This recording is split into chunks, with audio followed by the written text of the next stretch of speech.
Hi everybody, welcome back to the channel. This is Thailand Bound. My name's Peter. If it's your first time here, I talk about all things Thailand, but today I'm going to be reading out three very nice stories that have been sent in to me from guys who have visited Thailand or they live in Thailand. So before I get into the three stories today, I just want to say sincerely, I want to say a big thank you. I was thinking about it last night and I've been reading these stories out nearly every Saturday now for the last well over a year, maybe 18 months. And as you know, each upload has about 3 stories, sometimes 4, sometimes 2, but on average 3. And calculating it last night, that's well over 100 stories that have been sent in to me and I've read out and they've kept the channel alive. So again, if you're one of those people who sent a story in to me, a big sincere thank you. Thank you very much. Without these stories, I wouldn't have been able to put these kind of videos out there. And there's a lot of people who love hearing these stories. All right.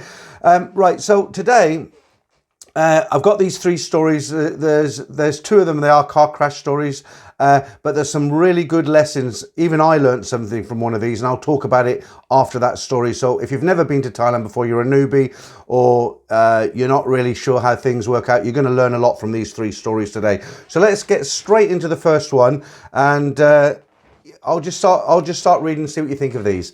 Okay, here we go. สวัสดีค่ะ Just a short email about the time I was in Thailand for the first time and events that occurred later.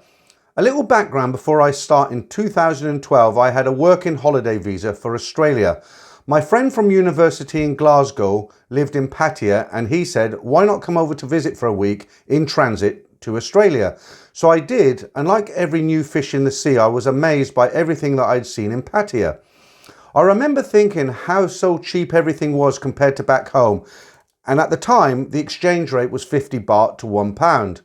I had not done any research or did not know how it all worked with regards to female company and new friends, but had an excellent time anyway.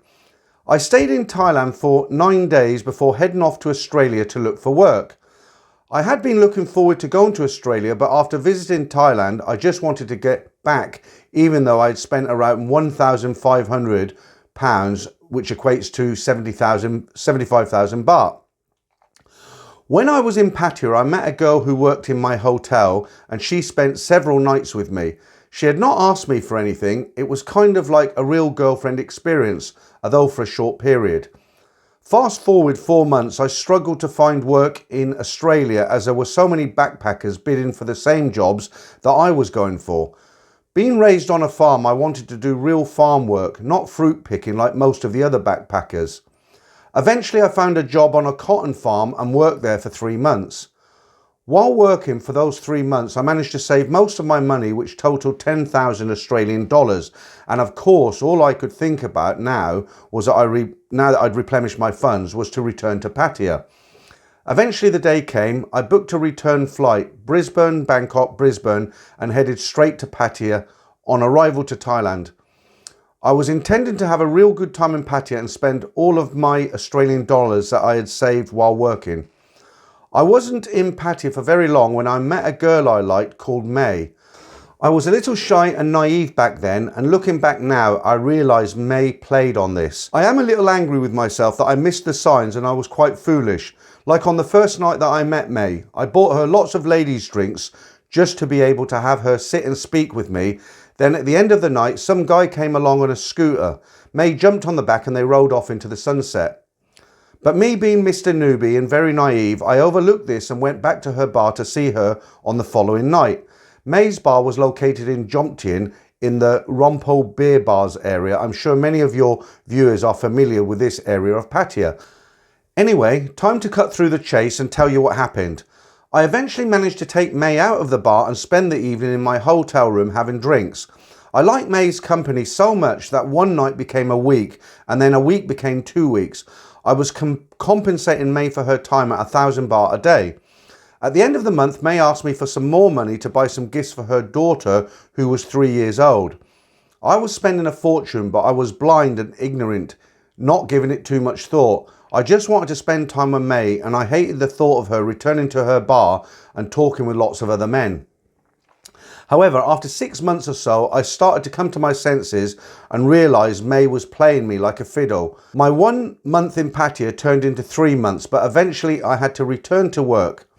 When I left Pattaya, I paid 6,000 baht to May, and supposedly she was not going to work in the bar while I was working in Australia.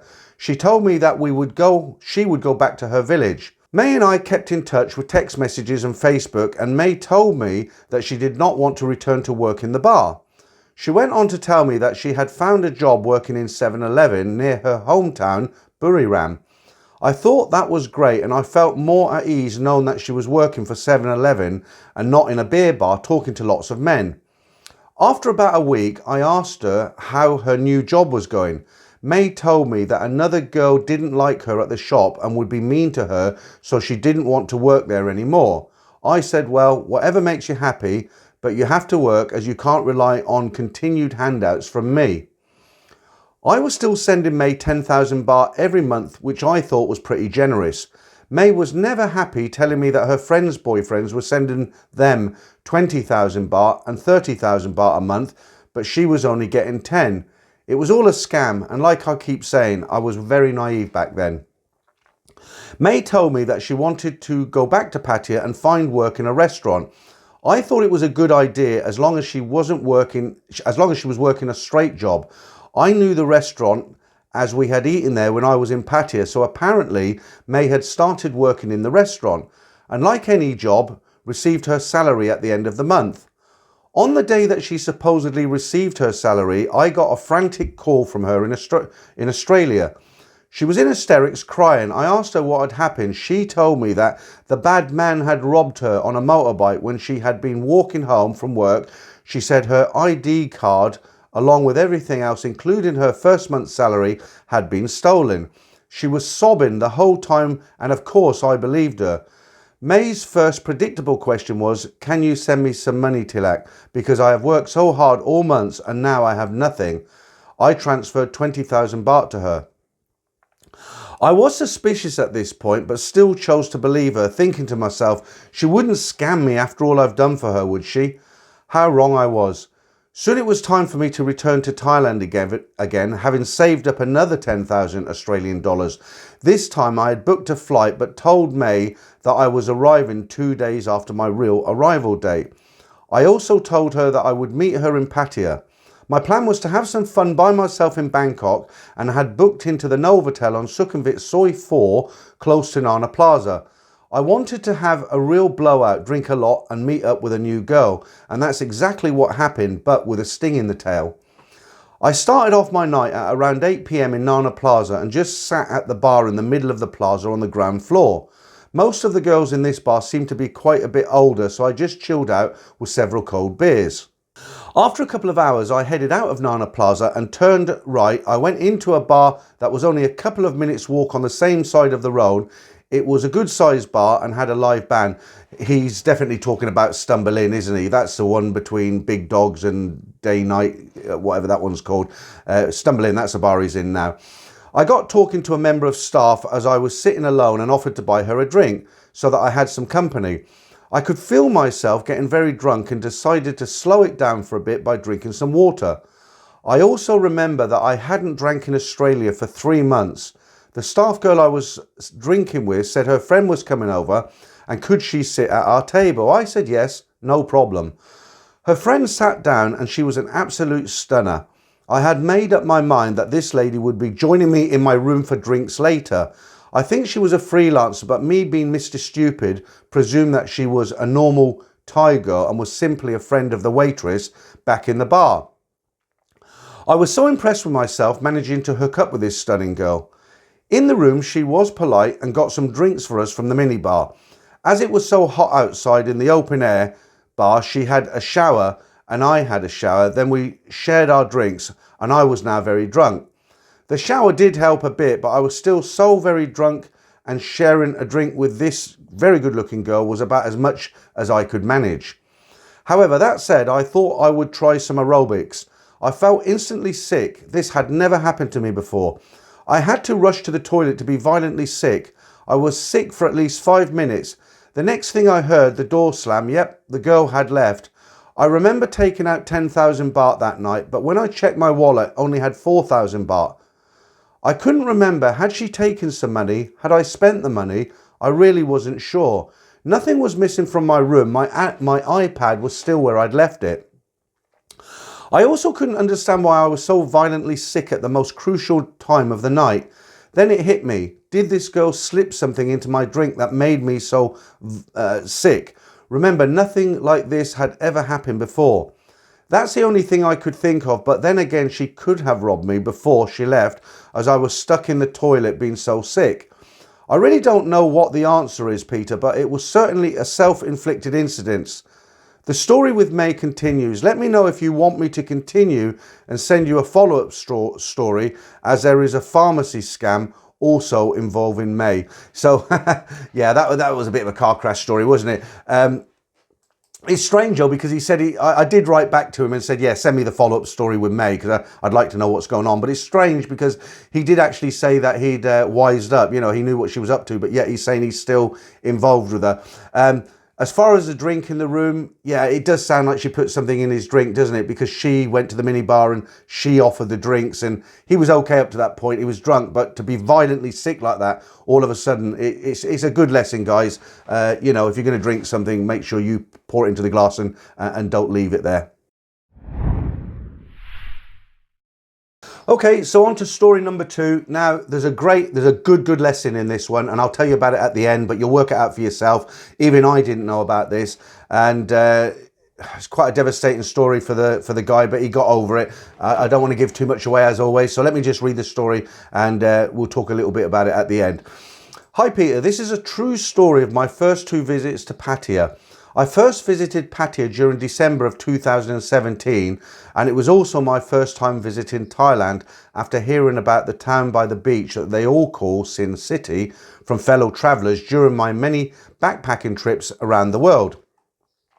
I'd booked into the hole-in-one guest house for a month and was eager to see what Pattaya was all about. I was absolutely stunned by the amount of women in Pattaya. I had a fabulous time going into all the many bars and hanging out around the popular drinking hotspots. I had a girl in my guest house room for drinks within an hour of arriving, having picked her up at the first bar I visited on Soicowboy, on the corner of Soy Made in Thailand. Anyway, one late afternoon, about a week later, after getting a bite to eat at the Robin's Nest restaurant, I wanted to explore LK Metro for a night out, but was too lazy to walk the 200 yards back to my guest house to retrieve a few thousand baht I had stashed in my safe. So I used a cash point machine outside Family Mart on Soy Diana to withdraw 4,000 baht for the night. Then hid my bank card inside a zip pocket of my wallet. I had a good evening where I met a very pleasant girl in the Billabong bar and took her down to the Pattaya beer garden for a nice relaxing meal. We sat on the balcony section overlooking the beautiful Pattaya Bay with the lights flickering on the water amongst the many anchored boats. On arriving back at my guest house, and while the girl was in the bathroom, I put my bank card in the safe as I wouldn't be needing it for quite a while. I already had 20,000 baht cash in the safe. A few days later, while I was sitting on my bed watching the TV, I decided to check my online bank account as I regularly do. And to my horror, I discovered that 1,790 had disappeared from my account inside the last 2 days. What the heck is this? I said to myself, beginning to panic. I looked at the transactions and found lots of withdrawals to a company called Facebook Advertising Services. I'd never heard of them.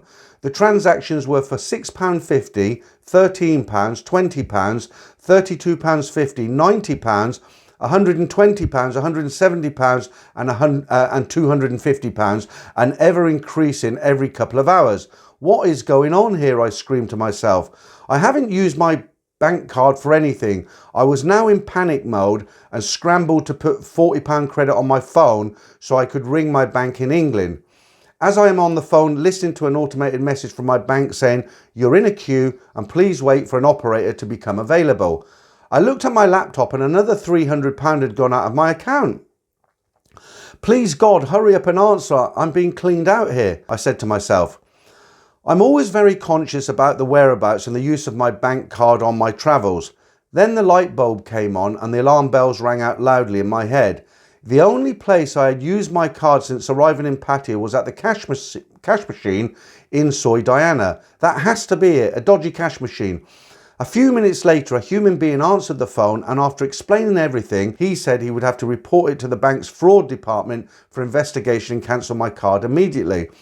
But because I was in Thailand and they couldn't send me a new card to my guest house in Thailand, but would send it only to my registered address in England, right there my vacation was over. I had to return to England. He advised me to only use cash machines that were attached to an actual bank in the future. Lesson learned.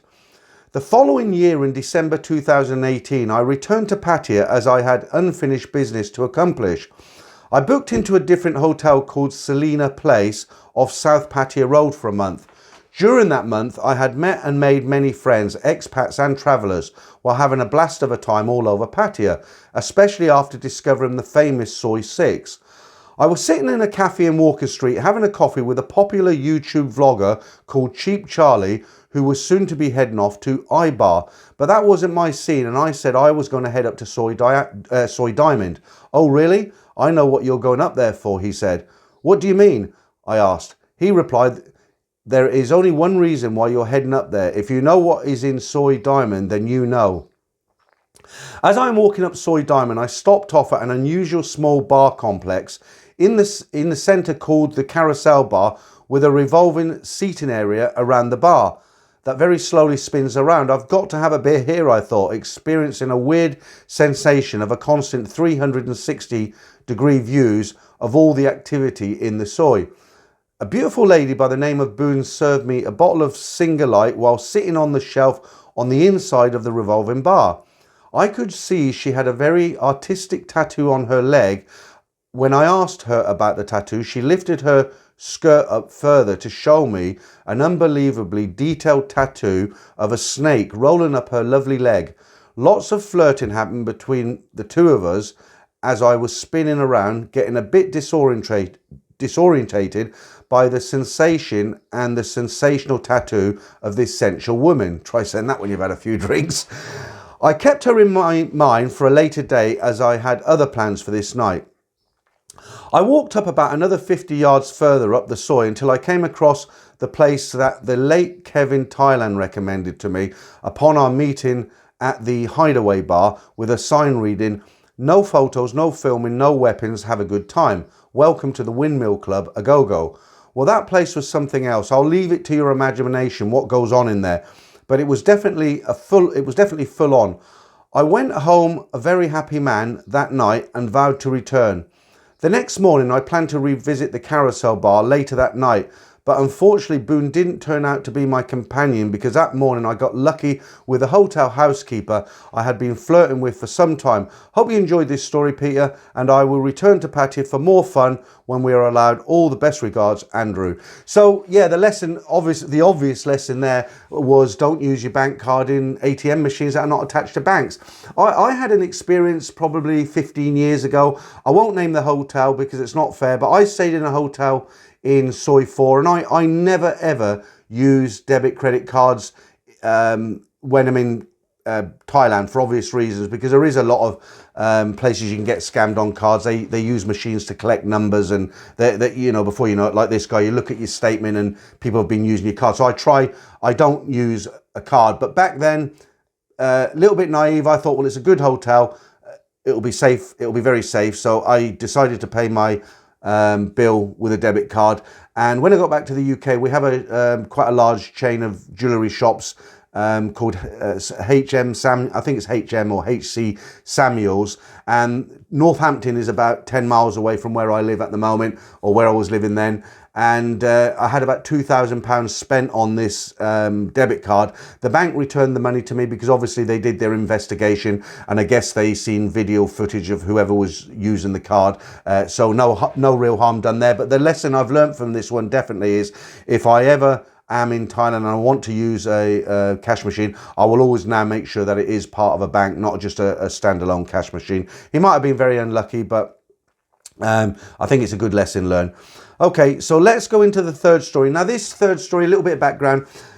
I've just uploaded a video last Sunday. It was the one where I was trying to say to people, look, just because you meet a girl in a mall or in a restaurant, it doesn't mean that she hasn't been in the entertainment business, she hasn't been working. And, you know, even these girls who appear to be okay, you can get caught out. And this next story is, if you keep that in mind, then it will make sense when I read this very short third story out to you, okay? I was on a business trip to Bangkok, my first time there. My colleagues who had visited before took me to a couple of the rougher entertainment venues in Patpong 2. Never sit in the front row, if you know what I mean. We were working though, and there was no overnight action. There might have been the odd lady drink. It was the early 1990s, and the BTS construction meant a 90-minute taxi ride to the office. BTS, that's the overhead trains. At least 2 hours to Dong Muang Airport. Happy days. My alarm was set for 5:30 every weekday, and I went for breakfast at 6:30 a.m. This wasn't an easy job. It was 3 weeks of very challenging work. A couple of days before we left, we were eating in a restaurant near Silom, and our waitress named Win started talking to me. Not "you handsome man" or anything like that. Her English was very good, and it seems that her uncle was Australian. She'd spent a couple of years in Melbourne. She knew the suburbs well, so she couldn't have been lying. She was extremely good looking. I asked her if she'd like to go to dinner after she finished work, as she couldn't stop or talk for long, as she was a real waitress and she was working now, but she agreed to meet up for dinner after work. We went to the Intercontinental, where there was a band and a floor show. There was no funny business that night. I gave her a couple of $100 so that she could take a taxi back to Thonburi and not a bus at that time of night. After all, I was the one who kept her out so late. This was my idea, not hers. I went back to her restaurant on the night before I flew home, and we agreed to stay in touch. It transpired that Win worked in an office during the day and at the restaurant at night. The office job was legitimate because she had a business card, and I usually called her on a landline number going through reception. It was a large company. We also communicated through faxes. It was therefore quite unlikely that she was a bar girl unless she juggled 3 jobs. My next business trip was to Hong Kong a few weeks later, and I had an idea. Why not fly her over? She could stay in my hotel and go sightseeing, sit by the pool, use a spa, and do anything else that took her fancy. My business expenses would look after food, transport, and incidentals. I should point out that I was in a long and strong relationship at the time at home, but let's just say my girlfriend couldn't keep up with me. We were both 28, and I was pretty athletic. That said, I didn't have any intentions of that nature with Win.